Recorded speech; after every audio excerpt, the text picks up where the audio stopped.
seguimos realizando el proyecto de embajadores ambientales IEA. En este periodo 2021 estamos realizando lo que es el proyecto de las jornadas talleres, los sábados ambientales, el cual para el sábado del día de hoy tenemos como invitado especial a Magister Johans, a Arica Gutiérrez.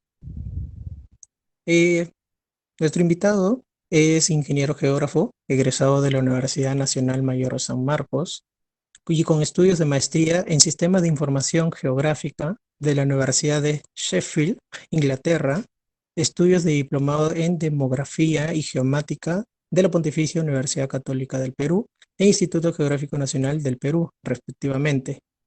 Ex becario, presidente de la República, tiene 10 años de experiencia profesional y ha dedicado la mayor parte de su tiempo a proyectos relacionados a ciencia de datos espaciales en los sectores privados y públicos en áreas como retail para la estimación de demanda y ventas de supermercados y evaluación de ubicaciones potenciales para la expansión de nuevas tiendas comerciales, educación para medir la oferta y demanda de instituciones educativas y centros poblados, salud para el análisis espacial e investigación de diversas enfermedades.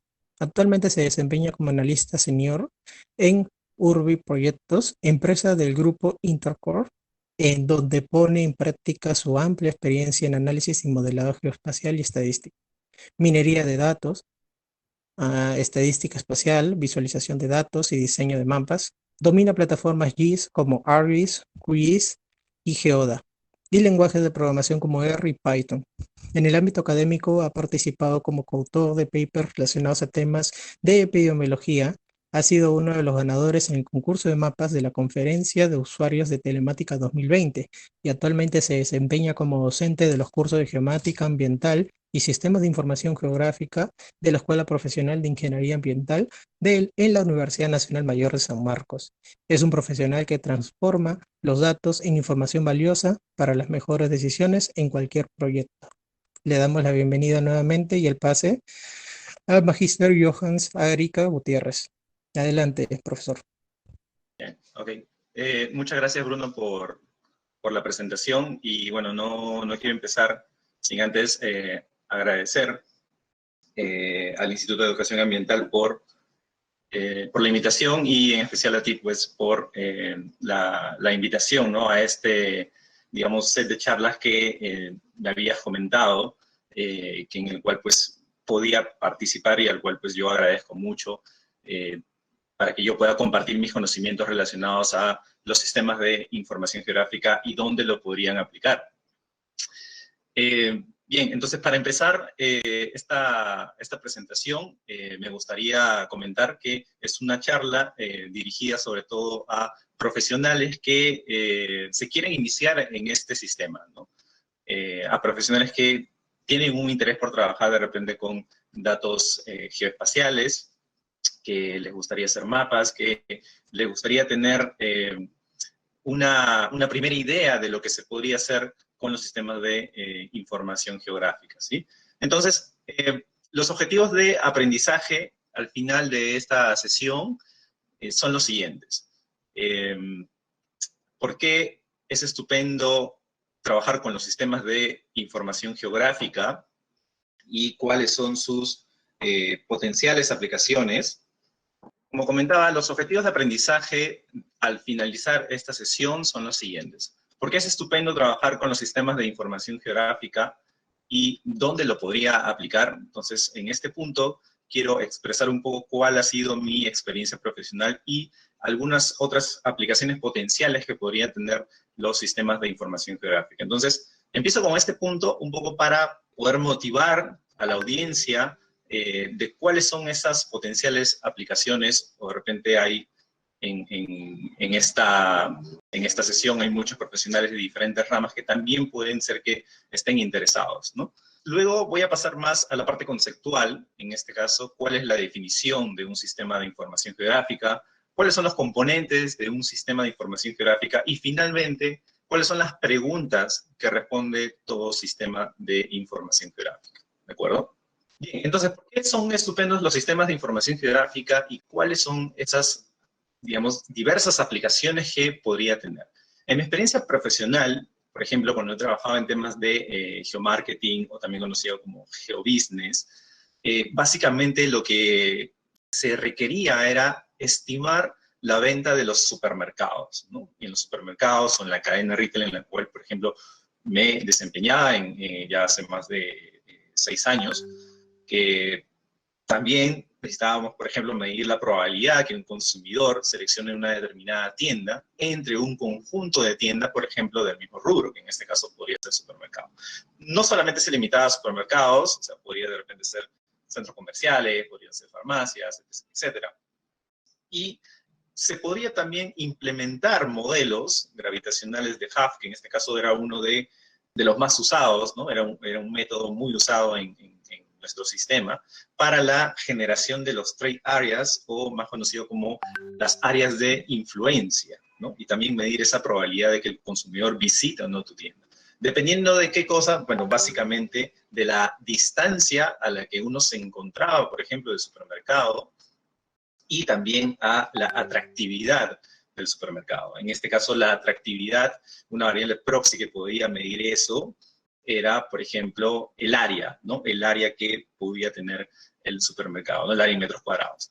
Entonces, a través de los sistemas de información geográfica, uno podría realizar dichas tareas, podría uno mapear, ¿no? Por ejemplo, teníamos en el mapa la ubicación de todos los supermercados, y a partir de saber cuál era esa probabilidad, a partir de conocer información demográfica, socioeconómica de nuestros clientes, o una información un poco más agregada, de repente a nivel de manzana, podíamos establecer cuáles eran esas áreas de influencia y, en última instancia, saber cuál sería la venta potencial que podría tener un nuevo supermercado o un supermercado, por ejemplo, ya existente.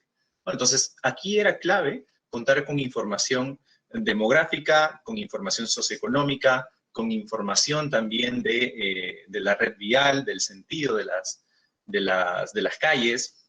También teníamos que hacer encuestas, ¿no? Para saber un poco y tener feedback de los clientes a los cuales pues se atendía, ¿no? Se generaba una muestra por ahí representativa de los clientes para poder conocer también sus opiniones, ¿no? Entonces, digamos que el geomarketing, el geobusiness, pues ha tenido ya una presencia importante, sobre todo en los últimos años, pues porque la localización importa mucho, ¿no? Importa conocer mucho el entorno que rodea, por ejemplo, a una actividad comercial. Por otro lado, por ejemplo, en el tema de la salud pública, o en temas de epidemiología, me interesaba mucho ver, por ejemplo, en la maestría, mapear cuáles eran esas disparidades, o identificar si habían disparidades geográficas de acceso a establecimientos de salud primario, por ejemplo, en Sheffield, ¿no? Entonces, lo que ustedes están viendo acá es un mapa en el cual las áreas que están representadas en tonalidades rojas significaba un acceso más pobre a los establecimientos de salud primaria, y en este caso las tonalidades en azul sí tenían un buen acceso a los establecimientos de salud.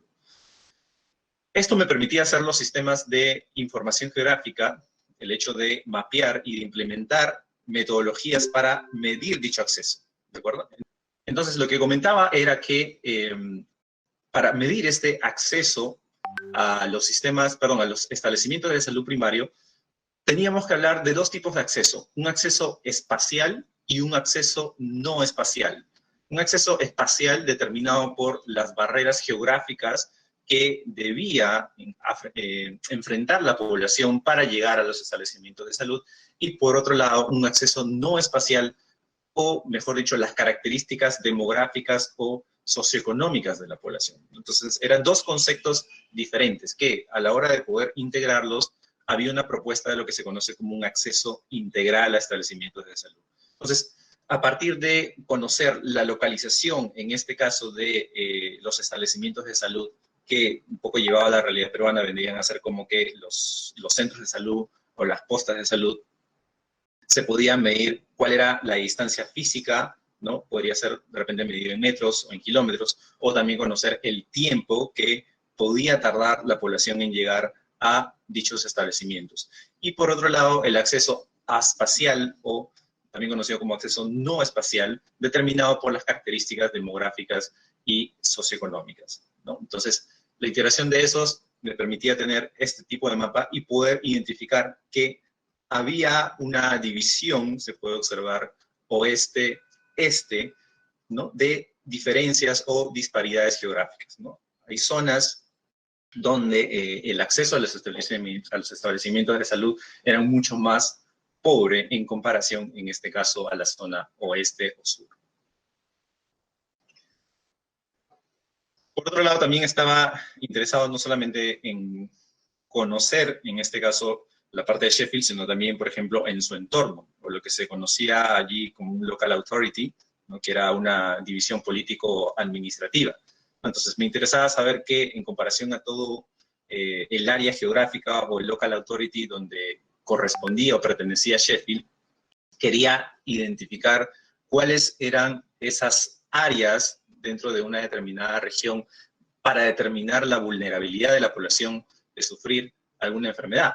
Entonces, una de las metodologías que se podían emplear, en este caso lo realicé en otro software estadístico, era clasificar las áreas a través de un método, por ejemplo, llamado K-means, para poder identificar 5 niveles de vulnerabilidad en el mapa, ¿no? Entonces, una vulnerabilidad alta, alta media, media, media baja y baja. Entonces, se notaba mucho también acá una división geográfica norte-sur, ¿no? Donde en el sur se encontraban clústeres de vulnerabilidad muchos más altos en comparación, por ejemplo, al norte. ¿Qué características normalmente solían tener la población de Sheffield hacia el sur, en este caso? Que habían personas que, por ejemplo, dentro del censo, habían preguntas relacionadas a la salud, como, por ejemplo, los males que podía tener, o sea, si se encontraba enferma, ¿no? O tenía alguna discapacidad, personas que de repente no tenían un grado académico o de repente no habían terminado la secundaria, o la población que, por ejemplo, se encontraba desempleada, ¿no? Entonces, digamos que esas características hacían que los clústeres de vulnerabilidad, sobre todo, sean más altos, porque si la persona se llegaba a enfermar, entonces la probabilidad de que pueda atenderse o incurrir en algún gasto para sanarse, pues era menos probable, ¿no?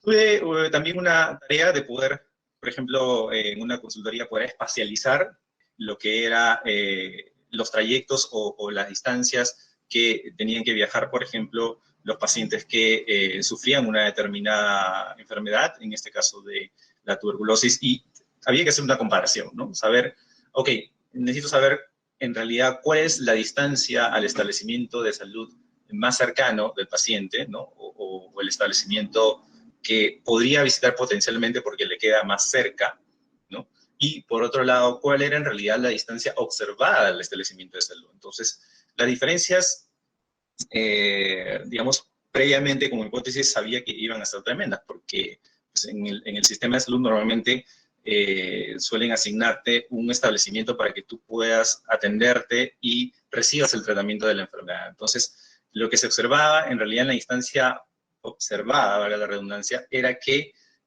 había muchos pacientes, ¿no? Muchas personas que tenían que viajar por varias horas, larga distancia, por ejemplo, del norte hacia el centro, o del este hacia el centro, del sur hacia el este, perdón, hacia el centro, donde se concentraban, pues, allí los pacientes para poder iniciar el tratamiento de esta enfermedad. Entonces, conociendo, en este caso, cuál era la ubicación, en este caso, de los pacientes, cuál era la ubicación del establecimiento de salud que se encontraba cerca al paciente y el establecimiento de salud donde se atendía para iniciar el tratamiento, ¿no? Solamente con, por ejemplo, esos 3 datos y conociendo cuáles eran sus coordenadas, pues uno podría tener un mapa de esta característica también. Okay. También hay otras aplicaciones dentro de los sistemas de información geográfica, como por ejemplo para monitorear la deforestación, ¿no? A partir del 2019, ya hace 2 años que empecé en la universidad a dictar los cursos de geomática ambiental y de sistemas de información geográfica, recolecté mucha data que me parecía muy interesante que podría enseñar y mostrar a mis alumnos. Entonces, en una de las guías prácticas, en una de las clases abordábamos el tema, por ejemplo, de la deforestación, ¿no? De cómo mapear la deforestación, de cómo localizar estas áreas deforestadas que afortunadamente nosotros tenemos a través de la plataforma de GeoBosques, ¿no? Entonces, es una plataforma bastante interesante porque no solamente encontramos data vectorial, sino también data raster, imágenes, ¿no? En el que se puede descargar todas las áreas deforestadas, por ejemplo, en la Amazonía de nuestro país.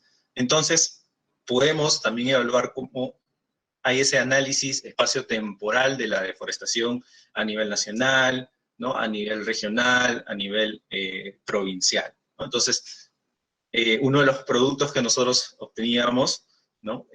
Con mis alumnos era de poder ver una región y ver en distintos periodos cómo esa deforestación, ¿no? Este fenómeno ambiental se iba expandiendo a lo largo de los años. Por otro lado, también con mis alumnos en estos cursos veíamos sobre el estado de conservación de las áreas naturales protegidas, ¿no? Entonces, hay una plataforma también muy interesante del Ministerio del Ambiente llamado GeoANP, el cual ofrece data vectorial para poder descargar todas las áreas naturales protegidas en nuestro país, áreas de conservación regional, para nosotros poder analizar eso en el mapa. Y también había una data muy interesante de las grillas, ¿no? Unas grillas que uno podía cargar también en su sistema para poder identificar áreas que habían sido sumamente afectadas con pérdida de hábitat, sobreuso de recursos, contaminación o desplazamiento también de especies nativas. Efectos que eran producidos por actividades antrópicas, actividades relacionadas a la agricultura, a la minería, a la acuicultura, ¿no? Y diversas actividades que lleva pues el hombre. Entonces, los sistemas de información geográfica ayudan pues a identificar cuáles son estas áreas que habían sido afectadas y de alguna manera que se pueda llevar esto sobre la mesa para que se puedan establecer algunas medidas de prevención. Los sistemas de información geográfica también es aplicado en el ámbito de la gestión de riesgo y los desastres, ¿no? Entonces, no es novedad que nuestro país, por su localización geográfica, está expuesto ante fenómenos naturales como son sismos, inundaciones, huaicos, aluviones, deslizamientos, y si a eso, por ejemplo, le sumamos el crecimiento inadecuado, desordenado de la población, pues genera las condiciones de riesgo tanto en áreas urbanas y rurales. Entonces, también hay otra plataforma en nuestro país llamado SIGRID, CNPRED, donde uno puede descargar datos vectoriales y me parece que también datos raster, solo que no los he usado, que nos permite descargar, por ejemplo, algunas áreas con estos fenómenos, también elementos expuestos como las manzanas con su población o los colegios, y a partir de eso también uno podría estimar elementos expuestos ante estos fenómenos naturales.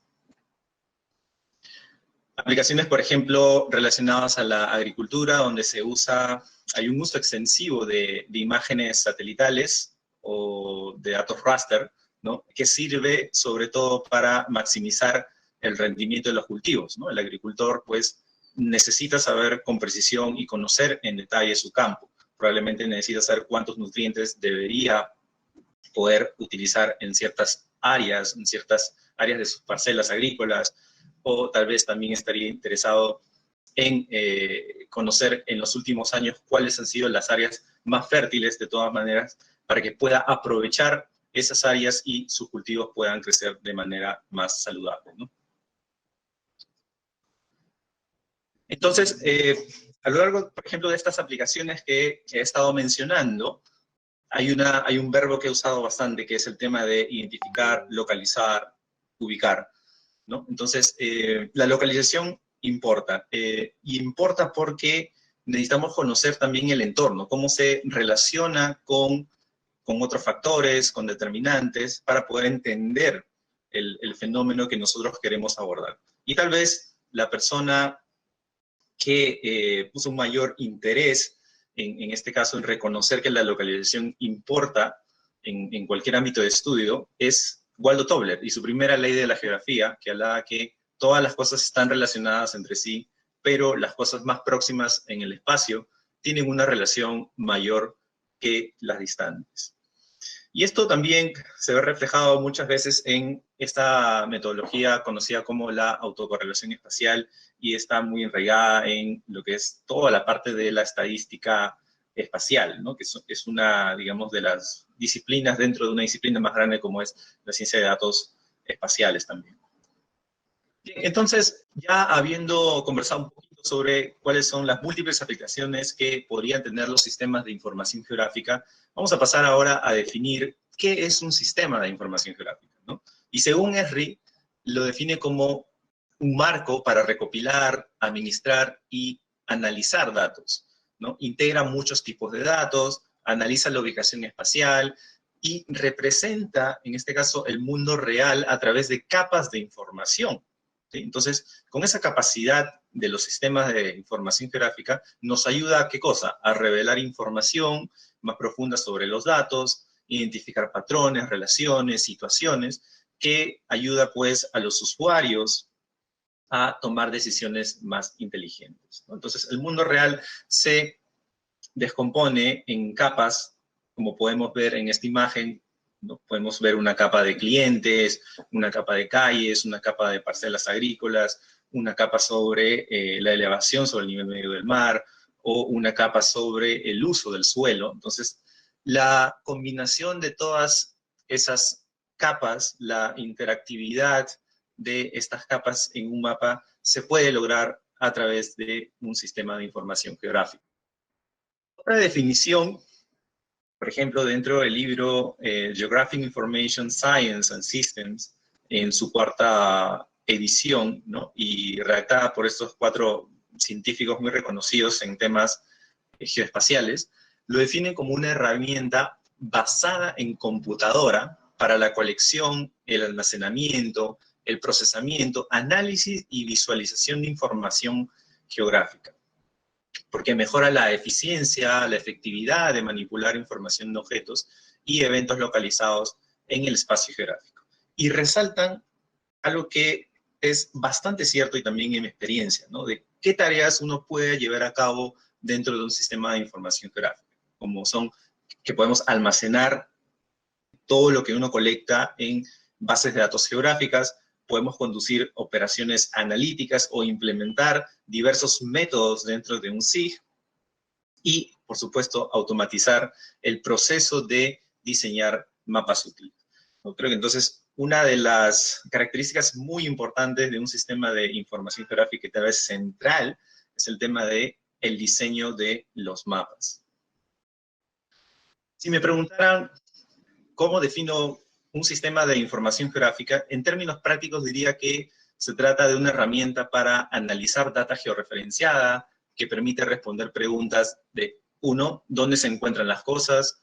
¿Qué características posee? ¿Y cuándo sucedieron? ¿No? La variable temporal también es algo importante que uno también desea analizar en todo sistema de información geográfica.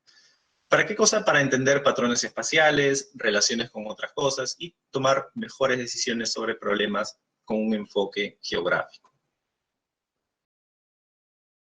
Como pueden ver, he dado 3 conceptos de lo que significaría un sistema de información geográfica, pero Roger Tollinson, considerado padre de este sistema, en su libro Pensando en el SIG, trata de ofrecer más bien un gráfico o lo que se conoce como un modelo que explica qué es en realidad un sistema de información geográfica, ¿no? Entonces, él dice que hay una entrada, ¿no? Una entrada de datos, hay una parte de almacenamiento, o donde reside, en este caso, el SIG, y hay un output que vendría a ser la información.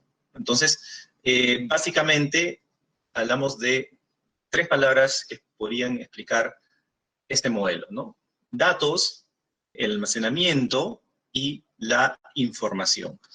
Los datos vienen de diversas formas, ¿no? Pueden venir a partir de copias impresas de planos o mapas ya existentes, de los cuales uno tiene que migrar estos datos de forma digital, ¿no? A través de una escaneo y luego una digitalización para poder comenzar a generar nuestra propia información geográfica. Pero también puede venir en forma de datos digitales, ¿no? Los datos pueden venir de repente, lo que uno puede descargar en la web de diversas instituciones públicas, ¿no? Del Estado, o pueden venir los datos en CD, los datos que provienen de un GPS, ¿no? Entonces, estos datos también pueden ser migrados y almacenados en un sistema de información geográfica, ¿no? Entonces, estos datos que pueden venir, ya sea en forma de copias impresas o en formatos digitales, se almacenan en un sistema motor de base de datos en el cual se llevan a cabo diversas tareas o se definen cuáles son las funcionalidades que uno va a realizar para responder a las necesidades de la institución en la que uno puede estar trabajando. Entonces, al inicio puede ser que haya mucha inversión, hay mucho gasto a la hora de implementar un sistema de información gráfica, pero la mejor parte viene ya cuando hay un retorno de la inversión, cuando esa información que uno produce pues es bastante útil para la institución, o en este caso si uno trabaja en la institución privada para sus clientes. Entonces, los productos, ¿no?, que se obtienen de un sistema de información geográfica pueden ser diversos. Pueden venir en forma de mapas nuevos, pueden ser listas nuevas, modelos tridimensionales, esquemas, aplicativos web, story maps, contenido que vamos a revisar un ratito más en adelante. O sea, siempre hago la pregunta de cómo realmente deseamos ver nuestros datos, ¿no? Si deseamos de repente verlo en forma de una tabla, en forma tabular, o de repente deseamos verlo a través de un mapa, ¿no? Dicen que una imagen vale más que 1000 palabras, y no me dejarán mentir que la información que uno desea ver más para identificar patrones, relaciones, sería a través de un mapa, por ejemplo, como este, que es un mapa de zonas densas, en este caso de áreas deforestadas en la región de San Martín. Entonces, el poder de un sistema de información geográfica reside, en este caso, en la integración de esa data alfanumérica, data tabular y la data espacial, la data geoespacial, ¿no? La integración de ambos hace muy potente a todo sistema de información geográfica. Entonces, ¿pero qué es un dato espacial, no? He estado hablando o nombrando mucho este término, ¿no? Y un dato espacial se caracteriza por tener un vínculo geográfico que posee un sistema de referencia de coordenadas. No voy a entrar mucho en detalles sobre los sistemas de referencia de coordenadas, pero básicamente utilizamos dos en nuestro país, que es un sistema geodésico mundial, que a lo mejor la mayoría conoce, se ve traducido en lo que es la latitud y la longitud, y un sistema de referencia de coordenadas conocida como transversal de Mercator. Un dato espacial puede ser almacenado en bases de datos GIS, como capas temáticas, como ya la hemos visto. Las características asociadas a estas capas son los datos no espaciales, conocidos como atributos, como variables, como campos en la jerga del GIS. Por supuesto, hacen posible los mapas, ¿no? Porque sin los datos no podríamos hacer los mapas, al menos mapas digitales. Y también dentro de la literatura vamos a encontrar que los datos espaciales son conocidos también como geodata, geospatial data, GIS-data, geographic data. Hay dos tipos de modelos de datos GIS. Por un lado tenemos la data vectorial, donde la realidad se describe mediante vectores o una estructura de vectores, ¿no? Representado a través de geometría de puntos, líneas y polígonos, y comprenden pues la base de datos, la base de los datos espaciales de un SIG moderno, ¿no? Entonces, por ejemplo, acá a la derecha ven un mapa en el cual estamos usando data vectorial, ¿no? Tenemos la red vial, que es representada en este caso a través de líneas. Tenemos puntos que en este caso representan relaves mineros, ciudades. Ahí tenemos una representación poligonal de los departamentos, en este caso del Perú. Y por otro lado tenemos el modelo raster, ¿no? Donde la realidad es representada mediante un mosaico de celdas regulares o irregulares, donde tienen celdas con un determinado valor, ¿no? En términos prácticos sabríamos que un dato raster vendría en forma de una imagen satelital o de repente un modelo digital de elevación. Ok, entonces entrando ya al tercer punto sobre los componentes de un sistema de información geográfica, también en el libro de Roger Tomlinson, Pensando en el SIG, considera 6 componentes. El componente de los datos, del software, del hardware, las personas, los procedimientos y los productos informativos. Y quiero empezar con este último sobre los productos informativos, porque es uno de los primeros, pues el primer componente, creo yo, en el cual debemos pensar desde el inicio, ¿no? O sea, lo primero es que cuando llegamos a una institución tenemos que tener claro cuál es el fin comercial de la misma, ¿no? Y a partir de eso necesitamos saber cuáles son los productos informativos que necesitamos en nuestro escritorio para poder tomar las mejores decisiones. Entonces, los productos informativos son lo primero que tenemos que tener en mente, ¿sí? Para poder de ahí derivarse cuáles son los datos que vamos a usar, qué software, qué hardware me van a permitir poder realizar todos estos productos. Entonces, básicamente hay 7 productos informativos, ¿sí? 7 productos de salida que todo sistema de información gráfica podría ofrecernos, ¿no? Empezando por los mapas estáticos, los mapas web, las escenas web, los mapas de tiempo, las animaciones, los gráficos, y lo que creo hoy en día está muy de moda, que son los story maps. Entonces, empezamos por los mapas estáticos, ¿no? Creo que muchos de nosotros estamos familiarizados, conocemos y a lo mejor ya hemos realizado nosotros o diseñado un mapa, ¿no? Entonces, que es una representación visual en el cual uno puede entender y visualizar cuáles son las entidades que lo componen, ¿no? Entonces, un mapa pues, puede ser impreso, ¿no? Un mapa puede venir en forma digital y poder compartirlo de repente en algún formato como puede ser en PDF, en JPG, en TIFF, etcétera, ¿no? Entonces, como tu término lo dice, es estático, no hay ninguna interactividad en el mismo, ¿no? Uno puede observar cómo se relacionan diferentes entidades dentro del mapa, ¿no? Y por supuesto, pues todo mapa tiene también sus elementos, ¿no? Como por ejemplo, el hecho de poder añadirle un norte, un mapa de localización, un título, una leyenda, una escala gráfica, unas notas, ¿no? Hay diversos elementos que uno puede considerar o también, digamos, excluir, ¿no? Dependiendo de los fines de la institución en la que uno trabaja, cómo vamos a presentar, por ejemplo, nuestros mapas. Por otro lado, tenemos los mapas web, que, como su nombre lo dice, están basados en la web.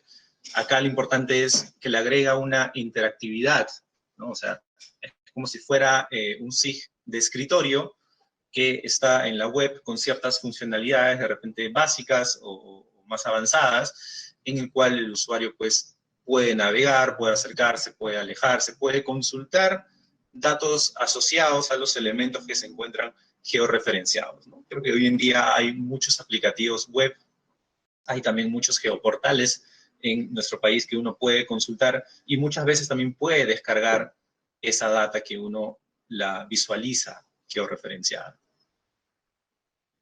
Tenemos también las escenas web, que es un producto informativo que le agrega, en este caso, un componente 3D, ¿no? O sea, vemos, en este caso, los objetos en 3 dimensiones, podemos observarlos de diferentes perspectivas, rotarlo, ¿no? Entonces, podemos ver, por ejemplo, la integración de lo que sería una imagen satelital con un modelo digital de elevaciones para identificar de forma más real, ¿no? Más cercana a la realidad, las zonas montañosas, las zonas de valle, las zonas donde de repente se encuentran los glaciares, ¿no? Etcétera. Y en zonas más urbanas podríamos de repente identificar dónde están, por ejemplo, los edificios más altos, ¿no? En comparación a otras áreas.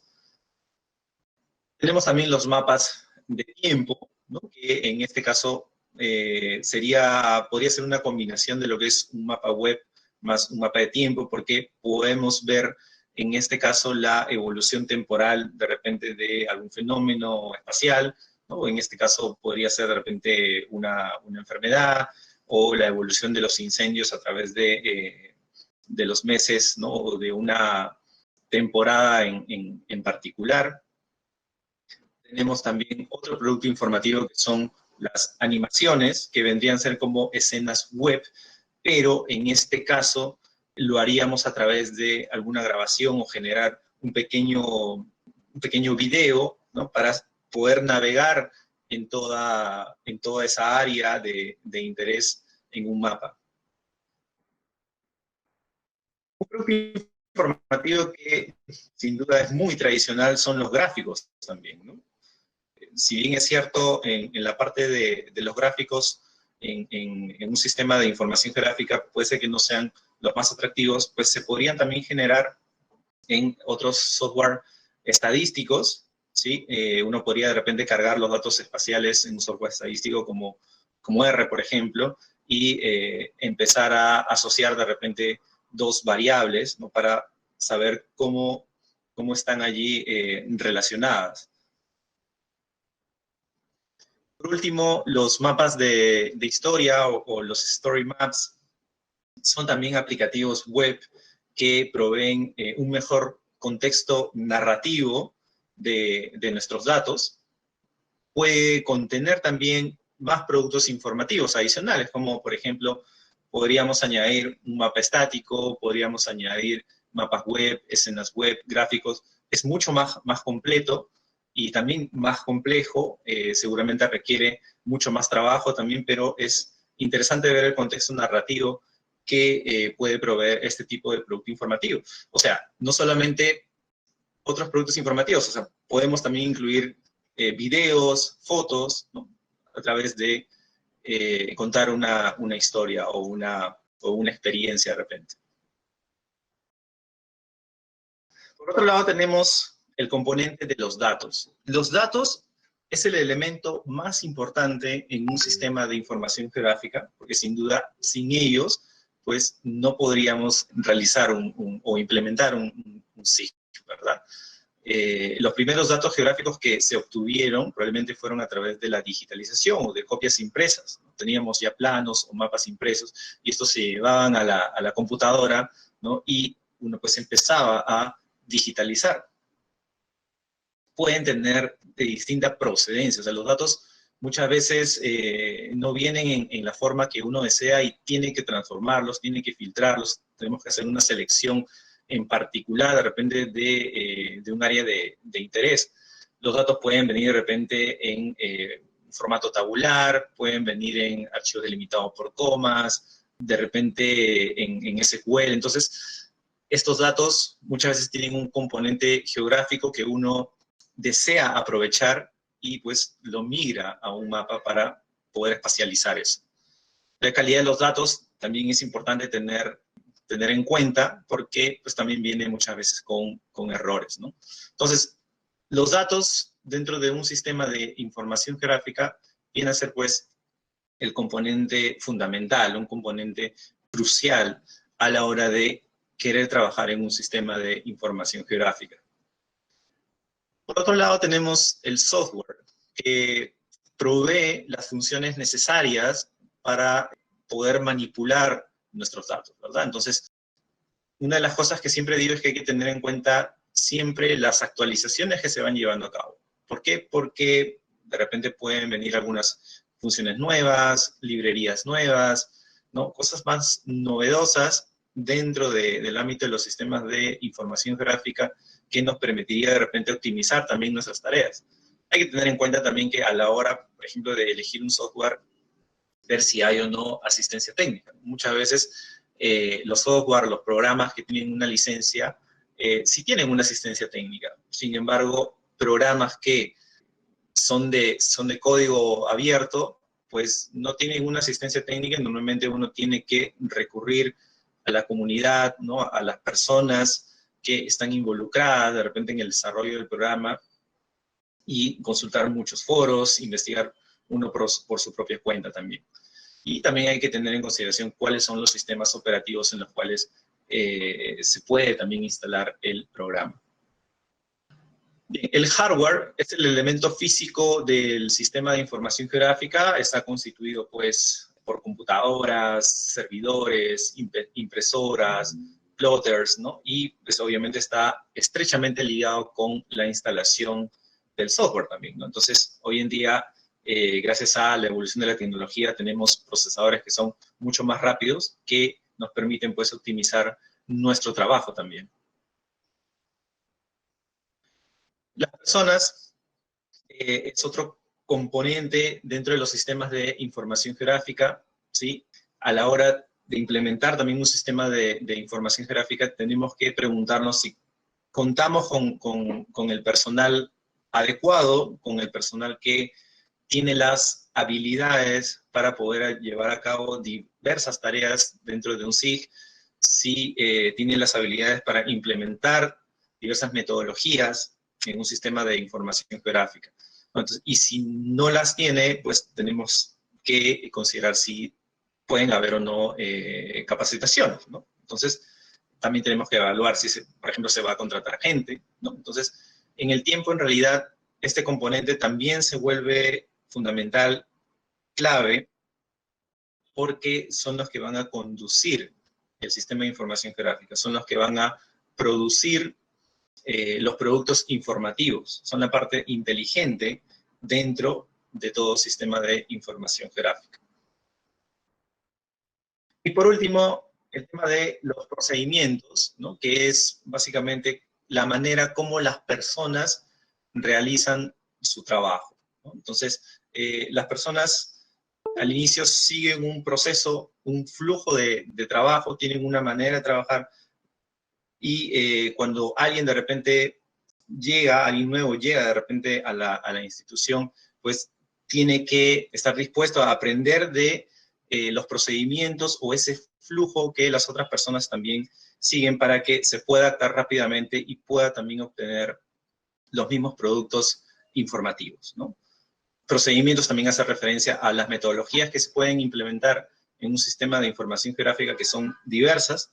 Probablemente el procedimiento más conocido es el de John Snow con el brote de cólera en el barrio de Soho, en Londres, donde, por ejemplo, se descubrió cuál era la causa, en este caso, del brote del cólera, al poder mapear los fallecimientos por esta enfermedad y asociarlos con la fuente de agua de donde las personas, pues, consumían, ¿no? Entonces, si bien es cierto, no se generó un mapa de calor como este, pero sí pudo observar en el mapa que había, en este caso, una correlación entre la ubicación de la fuente de agua, y en torno a esa fuente habían, pues, muchos casos y muchas muertes, en este caso, por el brote del cólera.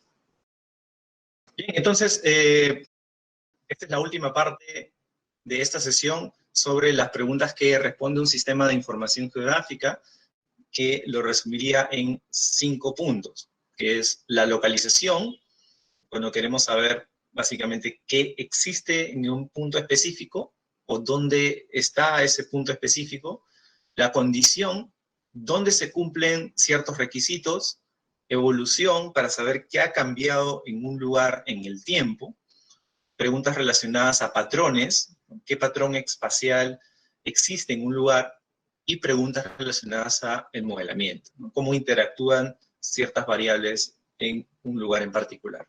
Entonces, a través de algunas, en este caso, ejemplos de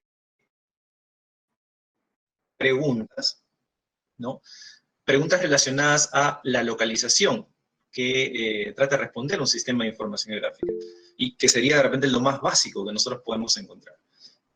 ¿Dónde se encuentran las tierras aptas para cultivo en la región de Piura? cuánto ha sido la tasa de crecimiento poblacional anual en el distrito de San Juan del Lurigancho, qué zonas del Parque Nacional Río Avisero han sido afectadas por actividades antrópicas, ¿no? Entonces, son preguntas bastante básicas, son preguntas que vamos a poder responder si es que contamos con estos datos geoespaciales.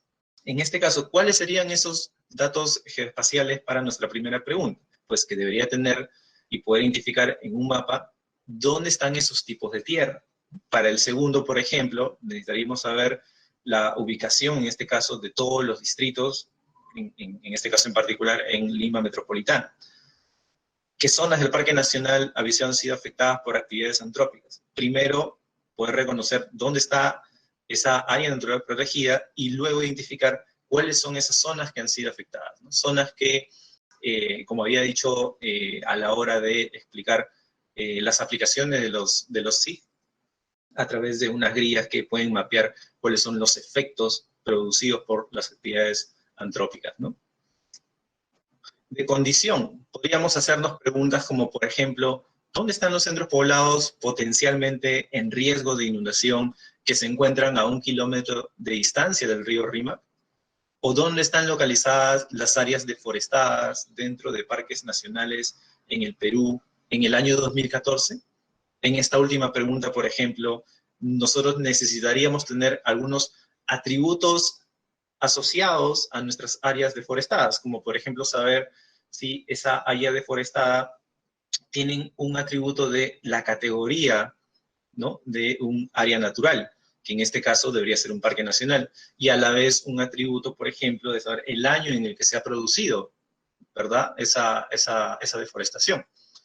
¿O dónde están los centros poblados potencialmente en riesgo de inundación? Necesitamos el dato geoespacial, o mejor dicho, la ubicación de esos centros poblados, y además necesitamos tener georreferenciado ese río para saber y poder estimar cuánta población sería afectada, ¿no?, a raíz de repente un desborde del río.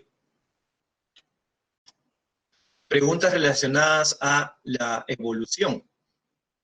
¿Qué ha cambiado, por ejemplo, en el centro poblado Mirave después del Huayco? ¿No? Por ejemplo, acá en esta imagen tienen dos vistas, uno, por ejemplo, el 26 de octubre del 2018 y otro al 14 de febrero del 2019, y se puede ver, pues, cuál ha sido el cambio, en este caso, en ese territorio, ¿no? Cómo fue inundado algunas parcelas agrícolas, ¿no? Cómo a raíz, pues, de este desastre natural, pues, sepultó parte, en este caso, de este centro poblado. Otras preguntas asociadas a cómo ha variado la superficie de bosque entre el año 2000 y 2020 en la región de San Martín, ¿no? Esta es una pregunta que nosotros podríamos responder fácilmente si nos dirigimos, en este caso, a la plataforma de Geobosques y comenzamos a descargar esos datos y por nuestra propia cuenta empezar a analizar, empezar a mapearlo, empezar a filtrar, por ejemplo, estos años. O cuánta superficie glaciar se ha perdido en la cordillera central en los últimos 50 años. Entonces, son preguntas relacionadas a evolución, a cambios que han sucedido en un determinado periodo de tiempo, por ejemplo.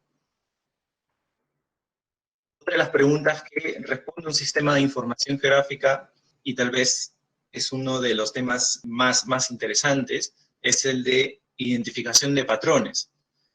¿Qué preguntas podemos encontrar en el caso de los patrones? ¿Dónde se encuentran los hotspots o cold spots?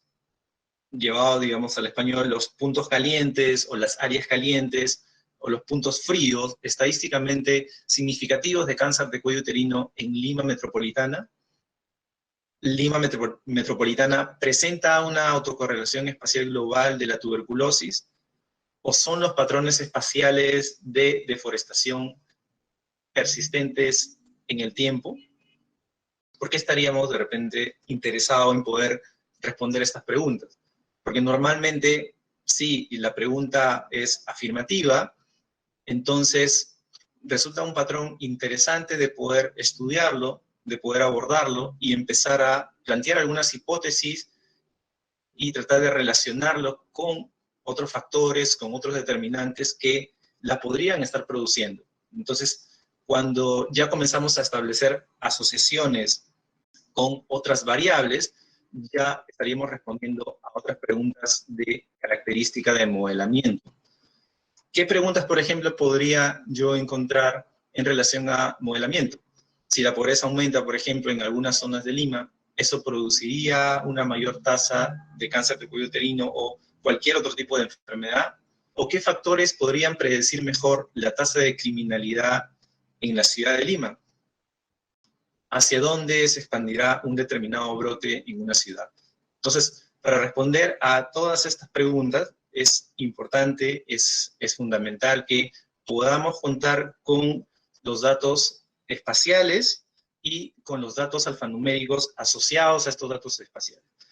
¿Por qué? Porque vuelvo a insistir en la idea que el poder de todo sistema de información geográfica reside en la integración de esa data espacial con la data tabular o la data alfanumérica. Muchas gracias por su atención. Si de repente tuvieran alguna duda, alguna pregunta, por favor no duden en hacerla. Les dejo acá mi correo electrónico para que puedan escribir. Muchas gracias. Muchas gracias, ingeniero Johans, por su presentación en esta tarde. Ha sido muy enriquecedora todo el contenido que nos ha brindado y también queremos otorgarle este certificado de reconocimiento a usted, Magíster Johans Alexander Arica Gutiérrez, por su destacada participación en calidad de expositor en las jornadas, talleres virtuales, sábados ambientales del Instituto de Educación Ambiental, IEA, cuyo tema presentado ha sido ¿qué es SIC y dónde lo puedo aplicar? Realizado el día de hoy, 16 de enero del 2021. Y lo firma el gerente general del Instituto de Educación Ambiental, el ingeniero Frank Martínez Linares. De verdad ha sido muy enriquecedor y se le brinda las gracias respectivas por estar aquí en esta tarde junto con nosotros y también por haber presentado parte de sus conocimientos o habernos brindado parte de sus conocimientos a los embajadores ambientales. Muy agradecido con usted y muchas gracias, ingeniero. Ok, ha sido un placer, Bruno, nuevamente extender mi agradecimiento al Instituto de Educación Ambiental, a tu persona por invitarme, ¿no?, a esta charla. Así que si en el futuro hay alguna charla que pueda pues brindar asociado también o poder extender un poquito más sobre los sistemas de información gráfica, yo encantado, de verdad. ¿Sí? Muchas gracias por la invitación y muchas gracias a todos los presentes por estar aquí. Ahora le queremos dar el pase al ingeniero Frank Martínez.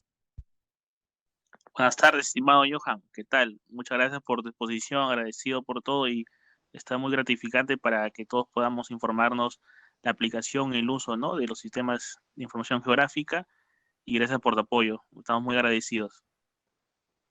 No, gracias a ustedes, gracias Frank, y como vuelvo a decir, cualquier cosa que pues necesiten, cualquier pregunta o asesoramiento, pues no duden en poder escribirme, ¿no?